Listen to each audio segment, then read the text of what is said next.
after 2 weeks of paralysis. House lawmakers were called individually on the floor to vote on whether Judiciary Committee Chairman Jim Jordan would become the next Speaker. Let's check in with Capitol Hill correspondent Erik Rosales with the latest on the Speaker vote and what's next. Erik. Well, good evening, Tracy. There's no other way to say it but just utter chaos right now inside the U.S. House. We're at a standstill right now. The House remains in recess at this hour. As of right now, Congressman Jim Jordan, during the first voting, 20 Republicans voted against him, well shy of the 217 needed to become the 56th U.S. House Speaker. Now, prior to the vote, Republican Conference Chair Elise Stefanik nominated Jim Jordan as Speaker. Our friend and colleague Jim Jordan is a patriot.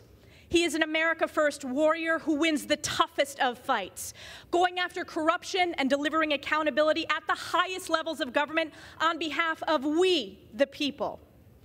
Jim is the voice of the American people who have felt voiceless for far too long.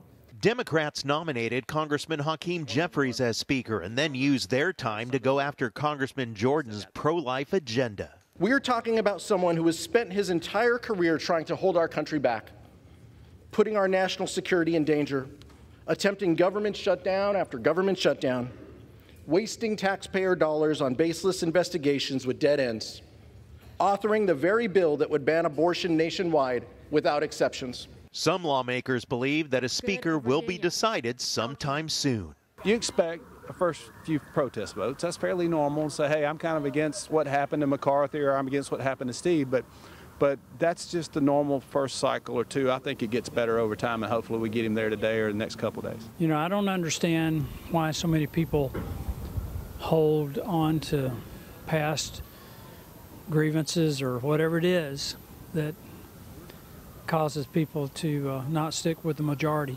This is not what our founders gave us. It's actually what they warned against.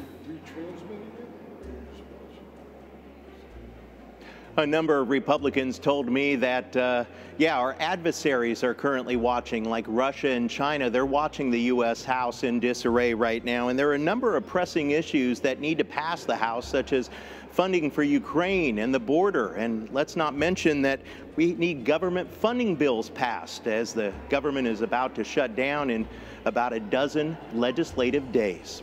At the Capitol, Erik Rosales, EWTN News Nightly.